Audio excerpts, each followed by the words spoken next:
You never really know what's going to happen in the music business, and you kind of have to be prepared for anything to happen when you go to work.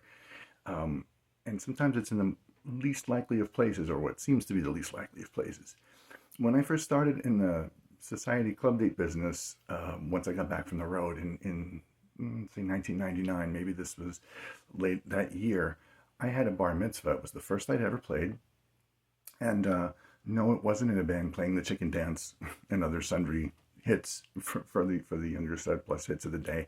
I was assigned to play with 12 violinists, one of whom was leading, the legendary Pat Laspiza, who had been there and done that, bought the T-shirt many times over, and who helped mentor me and then into the business, and a harpist, maybe a bass player. I don't remember anymore. So there was our group. Then there were a harpist in each one of the window boxes of this Grand Dame hotel called the Pierre, the Hotel Pierre. Richard Rogers lived there at one time. There's a whole group of these old hotels. A lot of them called them the Grand Old Dames and whatnot, all other kinds of names that speaks of another era from another time and place. But they're still very much part of the scene in New York. Um, and we were playing in a room called the Cotillion Room, which at one time had been a nightclub. And maybe 60, 70 years ago, it became a public room.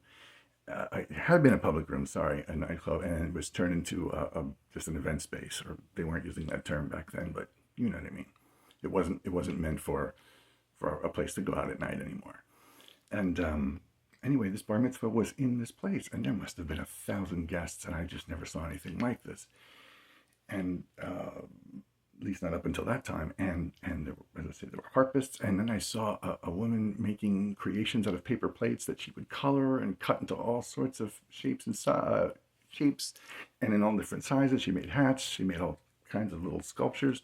Then there was a close-up magician, and I might have been the paper plate lady who said, "Yeah, there's no budget. I just for this party. I just got hired yesterday," and I couldn't believe it because the food and the drink was just everywhere. And as far as the kids went, it wasn't all that different from the bar mitzvahs I went to growing up, where the kids were just playing somewhere else, and there was a room that's off and still is off of the cotillion room, and it also has a name, but I don't know what it is. But they had a whole video game gallery set up there, so the kids were there, maybe enjoying some of the presents. I don't know, and everyone dressed in their finest, except they had their shoes off so they could run around and have a good time, while the adults ate and drank in the room where I was playing. Um, in any case, I yeah. So anyway, it was a bit of a challenge because being new to the end of the business, I wasn't used to playing a lot of things from memory, and certainly not one song right after another. That's how the society dates work. Let's say you'll do a bunch of Gershwin tunes in succession, all in the same tempo, and the violins will play the first 16, the wooden player plays the bridge, and then rolls reverse, and then boom, right on to the next without a break. So my actual 5 minutes away from the bandstand to take a bathroom break comes, and my brain is just swirling, and I'm just trying to hold it together. And I go into the bathroom, and I see a very familiar figure, washing his hands, and he turns to me and sees me with my little clarinet, and he says, "How you doing?"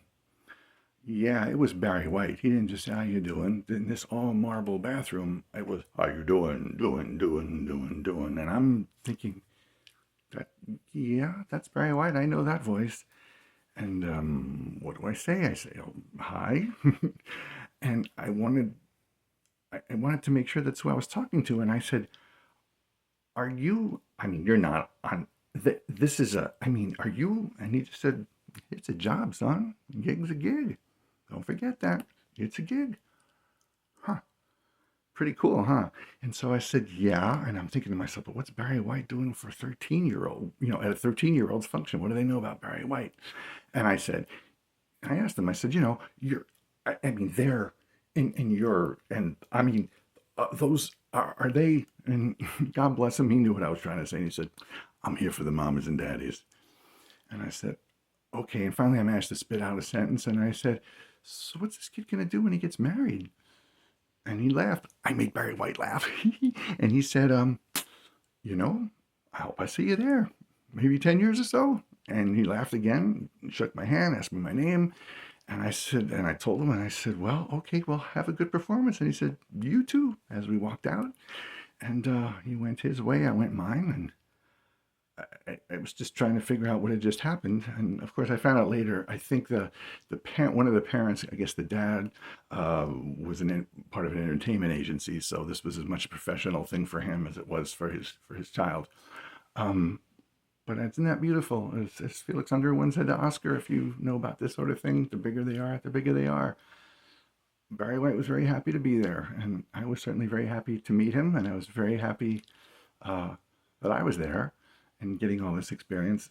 Sadly, those 10 years later, well, whether or not I played this kid's wedding, I don't know, but of course, Barry White had left us by that point. But I will always think of him with a lot of warmth and affection because of that moment, and that he took some time to talk with me and have a little fun besides. Um, so when you go to work, you don't know where it is. It could seem like the most innocuous job you have. You just don't know what's going to happen. So something to think about.